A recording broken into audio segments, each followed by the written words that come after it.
Good morning. I'll call to order this Senate Budget Committee hearing.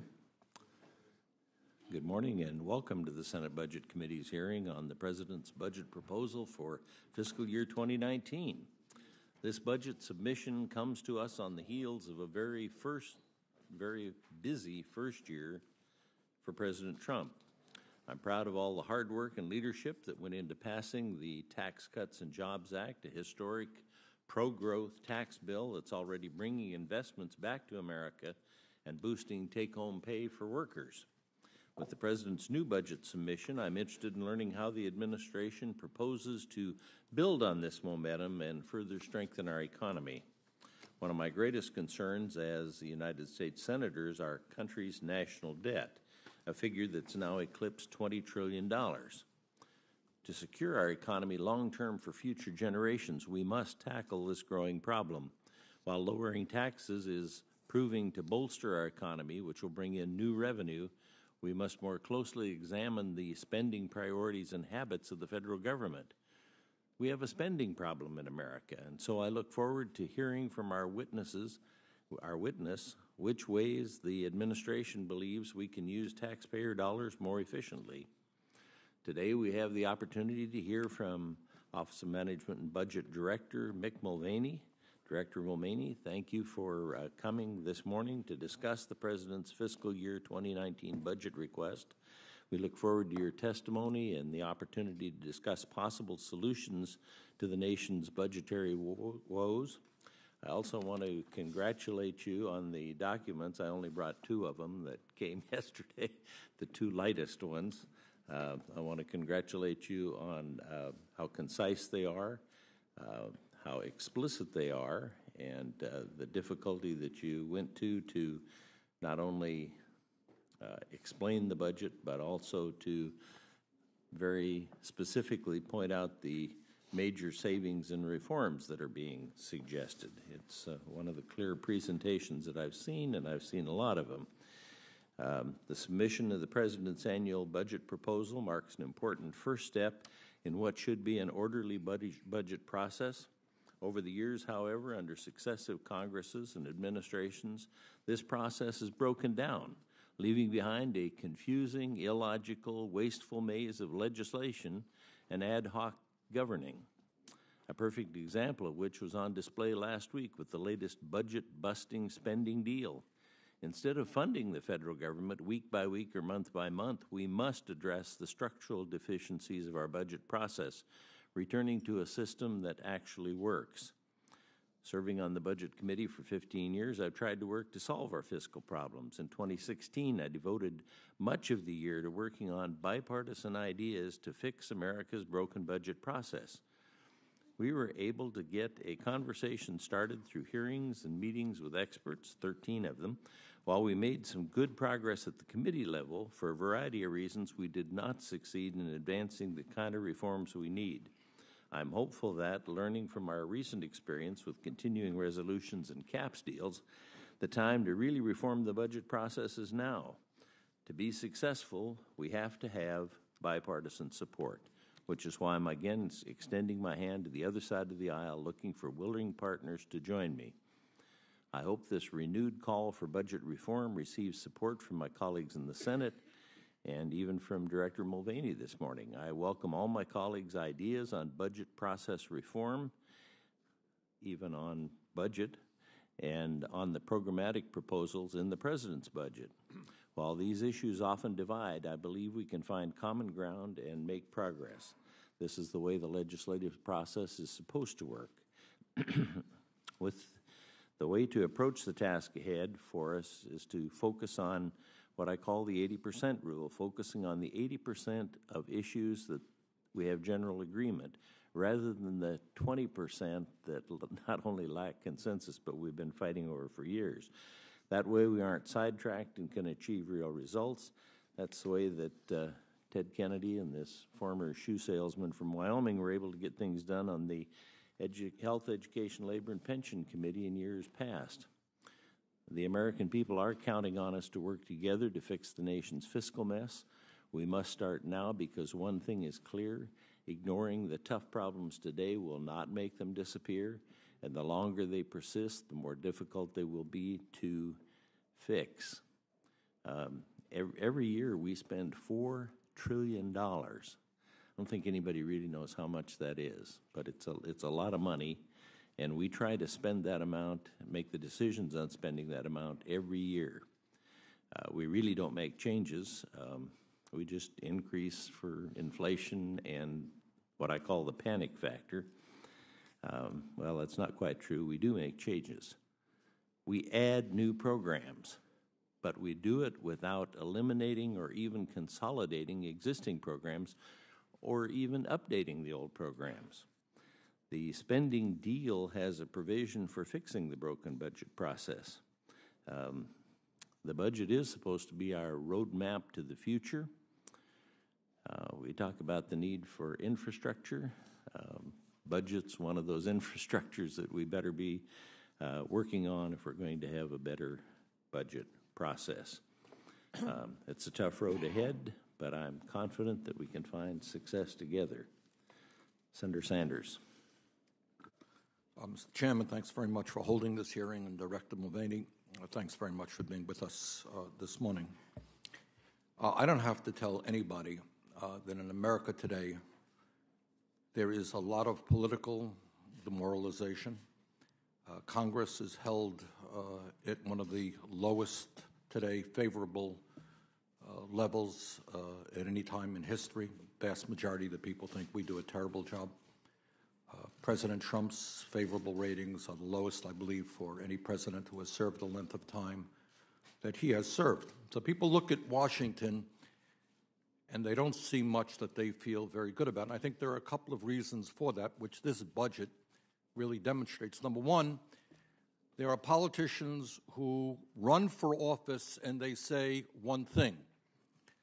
President Trump, when he was a candidate, ran for office and he said, I'm a different type of Republican. I'm not the Mick Mulvaney type of Republican. I'm different.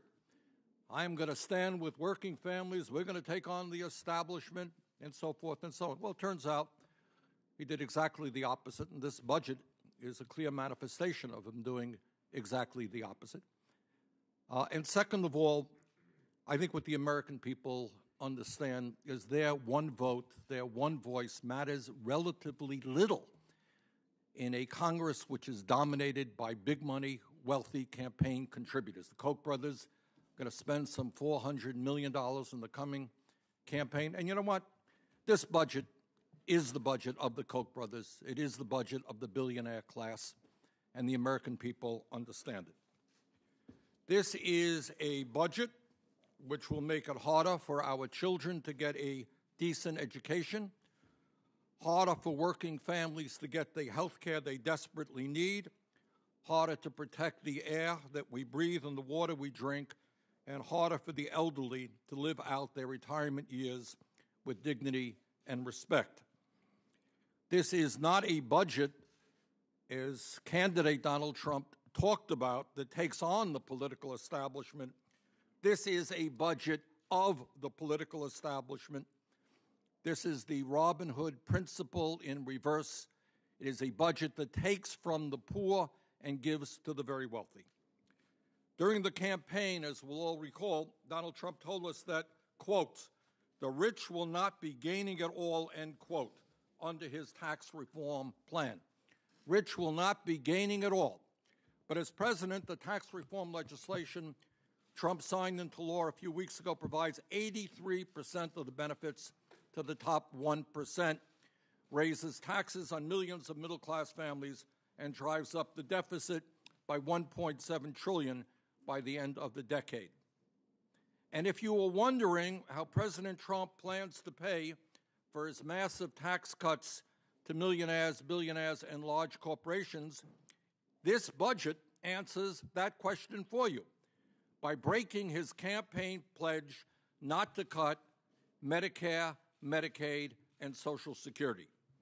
In fact, President Trump's budget would slash Medicaid by over $1.3 trillion, cut Medicare by over $500 billion, and reduce Social Security by nearly $25 billion. Mr. Chairman, as you know, Medicaid now pays for more than two-thirds of all nursing home care in our country. What happens to senior citizens who have their nursing home coverage paid for by Medicaid if that program is cut by $1.3 trillion? Think about it. People now in nursing homes with Alzheimer's, serious illnesses, massive cuts. What happens to them? What happens to their families? And it's not just seniors. Today, Medicaid covers millions of children with special needs. We are the only major country on earth not to guarantee health care to all people, and this budget would then throw millions more people off the health insurance they have. We have an opioid epidemic that every person up here talks about every day. But when you slash Medicaid by $1 trillion, you make it infinitely harder for communities, cities, states to deal with this terrible crisis. During his campaign, Donald Trump told the American people that he was going to provide, and I quote, health insurance from everybody, end quote, with much lower deductibles. But President Trump's budget would throw an estimated 32 million people off the health care they currently have. 32 million people. And at the same time, would substantially raise premiums for older Americans.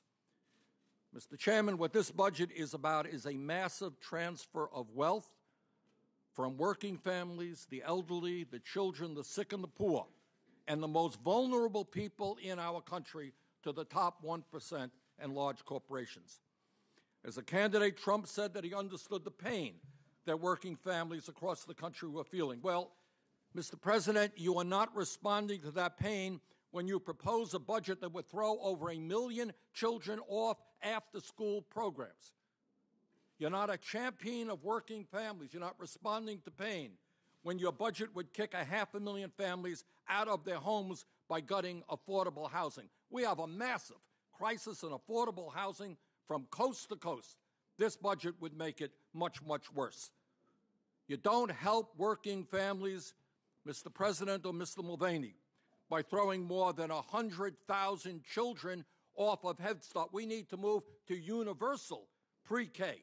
Every family in America should know that their kids have good quality child care. You don't throw 100,000 children off of Head Start. You don't help working families when your budget would eliminate financial aid to more than 1.5 million low-income college students. Kids are graduating school, $30,000, $40,000, $100,000 in debt. This budget makes their problems even worse. You're not a, quote, different kind of Republican by proposing a budget that would eliminate heating assistance to nearly 7 million families in this country. Let me tell the President, Mr. Mulvaney, it gets cold in Vermont and many other parts in this country. Many of our elderly people keep warm in the wintertime through the low-income heating assistance program. Don't eliminate it. Mr. Chairman, while President Trump tells us we don't have enough money to help the working people of this country, he does believe that we have enough money to provide a massive, massive, massive increase in the Pentagon, an agency of government that has not been able to do an audit, and where study after study shows us that there are hundreds and hundreds of millions of dollars in waste. So, Mr. Chairman, the good news is this budget is going nowhere. Everybody knows that. But it does indicate where Trump and his friends are coming from. And the American people have got to understand that. And we've got to stand up and say, no, these are not the priorities of this country. Thank you, Mr. Chairman. Thank you, Senator Sanders. I'll now introduce the witness. Our witness this morning is Mick Mulvaney, the Director of the Office of Management and Budget. Director Mulvaney has held this office since February of 2017 and is charged with assisting the President to fulfill his vision through the production of the federal budget and its implementation across the executive branch. Prior to his time as Director of the Office of Management and Budget, he served the people of the 5th District of South Carolina as their congressman, where he was first elected in 2010. During his time in Congress, he has served on both the Budget Committee and the Joint Economic Committee. For the information of colleagues, Dr. Mulvaney will take less than 7 minutes for his opening statement, followed by questions. We look forward to receiving your testimony. Director Mulvaney, please begin. Thank you, Mr. Chairman. Ranking Member Sanders, thank you for the promotion. My mother will be glad to know I finally did get that doctorate. Appreciate the opportunity to be here. Chairman, I've already submitted a formal opening statement for the record.